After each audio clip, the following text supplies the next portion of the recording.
അപ്പൂപ്പ, നമ്മുടെ പള്ളി എപ്പോഴാണ് ഇവിടെ വന്നത്? മോനെ, 500 വർഷം മുമ്പുള്ള ഇടവക സമൂഹത്തിന്റെ വിശ്വാസ ചരിത്രമാണ്.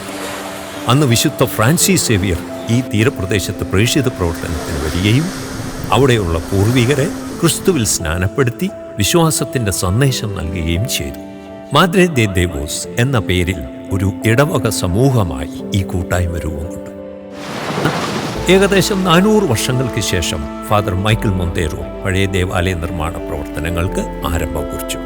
ഫാദർ ഗുഡിഞ്ഞോയുടെ കാലത്ത് ദേവാലയ നിർമ്മാണം ദ്രുതഗതിയിലായി. നമ്മുടെ അമ്മമാർ ദേവാലയ നിർമ്മാണത്തിന് ആവശ്യമായ കല്ലുകൾ വേളിമലയിൽ നിന്നും തലച്ചുമടായി കൊണ്ടുവന്നിരുന്നു. 1937 ഫാദർ മൈക്കിൾ ജോൺ വികാരിയായിരുന്നപ്പോൾ പഴയ ദേവാലയത്തിന്റെ പണി പൂർത്തിയായി. നാടിന്റെ ഈ കഠിനമായ അധ്വാനത്തിന് പിന്നിൽ പൂർവികരുടെ ക്രിസ്തുവിലുള്ള തീവ്രമായ വിശ്വാസം മാത്രമാണ് ഉണ്ടായിരുന്നത്. അപ്പോ ക്രിസ്തുരാജനും അപ്പോഴാണോ വന്നത്? അല്ല മോനെ, പഴയ ദേവാലയം പൂർത്തീകരിച്ച 5 വർഷങ്ങൾക്ക് ശേഷം ഫാദർ ഹിലാരി അച്ഛന്റെ പൗരോഹിത്യ സ്വീകരണ സ്മരണയ്ക്കായി ചമ്പക്കുളത്തെ പ്രഗത്ഭരായ ശില്പികളെ കൊണ്ട് നിർമ്മിച്ച തേജസ്സുറ്റ ക്രിസ്തുരാജന്റെ തിരുസ്വരൂപം ജലമാർഗം കെട്ടുവള്ളത്തിൽ ചമ്പക്കുളത്ത് നിന്നും വർക്കല തുരങ്കത്തിലൂടെ വേളിയിൽ എത്തി. അവിടെ നിന്നും കൈച്ചുമടായി ഇടവക ജനങ്ങൾ ഈ പുണ്യഭൂമിയിൽ ക്രിസ്തുരാജനെ എത്തിച്ചു. അന്നു മുതൽ ഈ പ്രദേശം അനുഗ്രഹത്തിന്റെ പുണ്യഭൂമിയായി. ഈ പുണ്യഭൂമിയിലേക്ക് ജാതി മത ചിന്തകൾക്കതീതമായ സ്നേഹത്തിന്റെ സന്ദേശവുമായി അനുഗ്രഹദായകനായി ക്രിസ്തുരാജൻ നിലകൊള്ളുന്നു.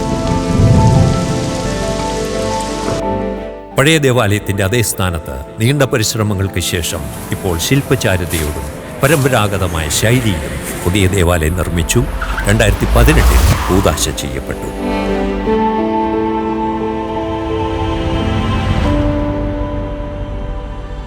ക്രിസ്തു ഈ ദേവാലയത്തിന്റെയോ പ്രദേശത്തിന്റെയോ മാത്രം രാജാവല്ല, നമ്മുടെ ഓരോരുത്തരുടെയും ഹൃദയത്തിന്റെയും രാജാവ് എന്ന മഹത്തരമായ ചിന്ത മനസ്സിൽ സൂക്ഷിച്ചുകൊണ്ട് ഈ വർഷത്തെ ക്രിസ്തുരാജത്വ തിരുനാളിനായി നമുക്കൊരുങ്ങാം.